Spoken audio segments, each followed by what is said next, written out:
Ang sulat ni Pablo kay Tito. Unang kabanata. Mula kay Pablo, isang alipin ng Diyos at apostol ni Hesukristo. Sinugo ako upang patibayin ang pananampalataya ng mga hinirang ng Diyos, palawakin ang kanilang kaalaman tungkol sa mga katotohanang makapaglalapit sa atin sa Diyos, at bigyan ng pag-asa sa buhay na walang hanggan. Bago palikhain ang sanlibutan, ang buhay na ito'y ipinangako na ng Diyos na hindi marunong magsinungaling. Ipinahayag niya ito sa kanyang salita sa takdang panahon. At ako ang napagkatiwalaang mangaral nito, ayon sa utos ng Diyos na ating tagapagligtas. Sumusulat ako kay Tito, na tunay kong anak sa pananampalatayang ipinagkaloob sa atin. Sumaiyo nawa ang pagpapala at kapayapaang mula sa Diyos Ama at sa ating tagapagligtas na si Kristo Jesus. Iniwan kita sa Kreta upang ayusin mo ang mga bagay na dapat pang ayusin at upang pumili ka ng mga pinunong mamamahala sa iglesia sa bawat bayan ayon sa iniuutos ko sa iyo. Ang pipiliin mo ay mga taong walang kapintasan. Iisa lang ang asawa. At ang mga anak ay mananampalataya at hindi magugulo o matitigas ang ulo.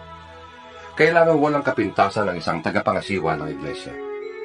Bilang katiwala ng Diyos, hindi siya dapat mayabang, hindi magagalitin, hindi lasenggo, hindi mapuso o sakim.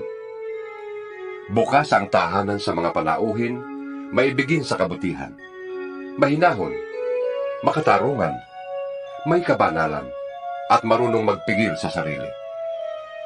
Kailangang matatag siyang nananalig sa mga tunay na aral na natutuhan niya upang ito'y maituro naman niya sa iba at maipakita ang kamalian ng mga sumasalungat dito. Marami ang sumasalungat laban sa mga aral na ito at dinadaya ang iba sa pamamagitan ng mga turong walang kabuluhan. Karamihan sa gumagawa nito ay galing sa Judaismo. Kailangang pigilin mo sila sa kanilang ginagawang ito sapagkat ginugulo nila ang mga pamilya.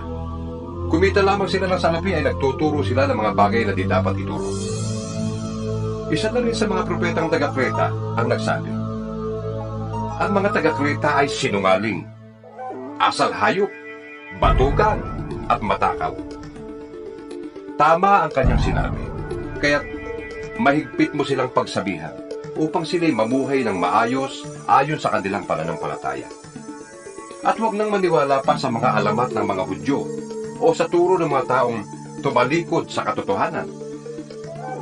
Malinis ang lahat ng bagay sa may malinis na isipan. Ngunit sa masasama at di sumasampalataya, walang bagay na malinis sapagkat marumi ang kanilang budhi at isipan. Ang sabi nila ay kilala nila ang Diyos, ngunit hindi naman ito nakikita sa kanilang mga gawa. Sila'y kasuklam-suklam, suwail, at hindi makagawa ng anumang mabuti. Ikalawang kabanata. Ang ituro mo na may ang mga bagay na naaayon sa wastong aral. Sabihin mo sa matatandang lalaki na sila'y maging mahinahon, marangal, mapagpigil sa sarili, at maging matatag sa pananampalataya, pag-ibig, at pagtitiis. Sabihin mo sa matatandang babae na sila'y mamuhay na may kabanalan.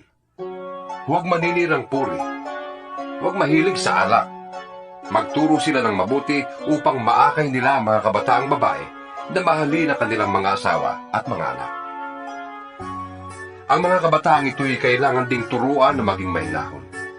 Malinis ang isipan, masipag sa gawaing bahay, mabait, at masunurin sa kanilang asawa upang walang masabi ang sinuman laban sa salita ng Diyos. Turuan mo rin ang mga kabataang lalaki na maging mapagpigil sa sarili. Sa lahat ng paraan, maging halimbawa ka ng mabuting ugali at maging tapat ka at kagalang-galang sa iyong pagtuturo. Wastong pangungusap ang lagi mong gagamitin upang hindi mapinta sa ninuman ang sinasabi mo. Kaya't mapapahiya ang ating mga kalaban sapagkat wala silang masasabing masama laban sa atin. Turuan mo ang mga alipin na maging masunurin at kalugod-lugod sa kanilang mga amo. Hindi nila dapat sagot-sagutin ang mga ito, o pag nakawang kaya, Dapat silang maging tapat sa lahat ng pagkakataon upang maipakita nila sa lahat nilang ginagawa ang kagandahan ng mga turo ng Diyos na ating tagapagligtas. Sapagkat nahayag na ang kagandahang loob ng Diyos na nagdudulot ng kaligtasan sa lahat ng tao. Ito ang nagtuturo sa atin upang talikdan ang likong pamumuhay at damdaming makalaman. At upang makapamuhay tayo ngayon ng may pagpipigil, matuwid at karapat-dapat sa Diyos, habang hinihintay natin ang dakilang araw na ating inaasahan. Ito ang pagbabalik ng ating dakilang Diyos at tagapagligtas na si Jesucristo. Inihandog niya ang kanyang sarili upang palayain tayo sa lahat ng kasamaan at linisin tayo upang maging bayan niyang masigasig sa paggawa ng mabuti. Ipahayag mo ang lahat ng ito at gamitin mo ang iyong kapangyarihan sa pagpapalakas ng loob at pagsaway sa iyong mga tagapakinig. Huwag mong hayaang hamakin ka ni numan.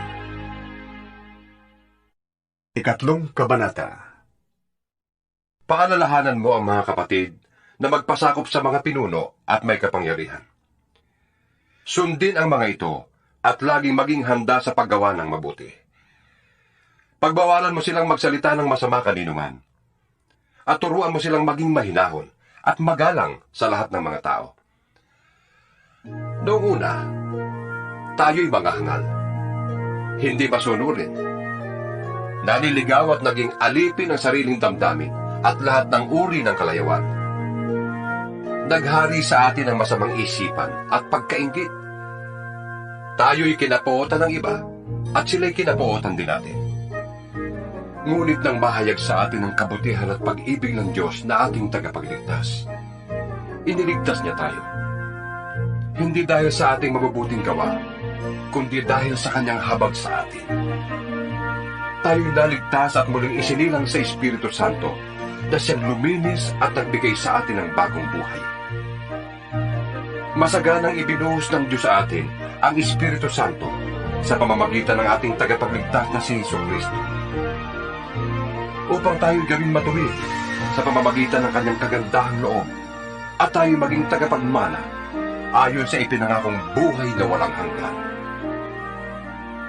Mapagkakatiwalaan ang aral na ito, kaya't ang nais ko'y buong tiyaga mong ituro ito sa mga nananalig sa Diyos upang ilaan nila ang kanilang sarili sa paggawa ng mabuti, na siyang karapat-dapat at mapapakinabangan ng mga tao. Iwasan mo ang mga walang kabuluhang pagtatalo, ang di matapos-tapos na talaan ng mga ninuno, at ang mga pagtatalo at alitan tungkol sa kautusan. Ang mga ito'y walang mabuting ibubunga at walang halaga. Pagkatapos mong sawayin minsan o makalawa, iwasan mo na ang taong lumilikha ng pagkakampi-kampi. Dahil alam mong ang ganyang tao ay masama at ang kanyang sariling mga kasalanan ang nagpapakilalang siya'y mali. Papupuntahin ko riyan si Artemas o si Tikiko. Pagdating nila dyan, pilitin mong makapunta dito sa Nicopolis. Dito na ako magpapalipas ng taglabing sa Nicopolis. Sikapin mong mapadali ang paglalakbay ni na Apolos at ang manananggol na si Zenas. Tiyakin mong husto sila sa lahat ng kanilang kailangan. Turuan mo ang ating mga kapatid sa pananampalataya na gumawa ng mabuti upang makatulong sila sa mga nangangailangan at maging kapaki-pakinabang. Kinukumusta ka ng mga kasama ko dito. Ikumusta mo rin kami sa lahat ng kapatid sa pananampalataya. Pagpalain kayong lahat ng Diyos.